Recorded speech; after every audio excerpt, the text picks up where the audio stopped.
नाशिकमध्ये पुन्हा सोनसाखळी चोरीची घटना समोर आली आहे। नाशिकच्या सारडा सर्कल परिसरात सकाळच्या सुमारास कामावर जात असलेल्या महिलेची सोनसाखळी दुचाकीवर आलेल्या 2 चोरट्यांनी लंपास केली आहे।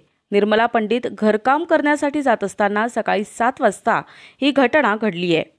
चोरीची घटना परिसरात लावलेल्या सीसीटीव्ही कॅमेऱ्यात कैद झाली आहे। एकूणच गेल्या काही दिवसांपासून नाशिकमध्ये सोनसाखळी चोरीच्या घटनेत वाढ झाली असून त्यामुळे महिलांमध्ये भीतीचं वातावरण निर्माण झालंय।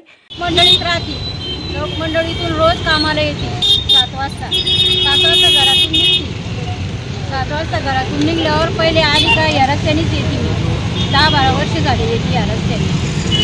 पहिलं काम माझं जिममध्ये जिम झाडायचं आणि मग तिथून पुढं 12 वाजेपर्यंत दुसरे काम आहे, दुकानाचे काम। काय झालं तुमचं?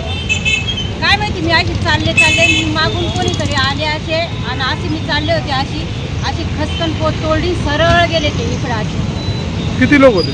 2 जण होते, जॅकेट घातलेले होते काळे। लय जोरात फास्ट गाडी नेली एकदम। 1.5 तोळ्याची पोत होती, 2 मंगळसूत्र होते त्याच्यात छोटे छोटे। मुंबई नाका पोलीस ठाण्यात अज्ञातांविरोधात गुन्हा दाखल करण्यात आलाय। या सोनसाखळी चोरणाऱ्यांना पकडण्याचा मोठा आव्हान नाशिक पोलिसांसमोर आहे।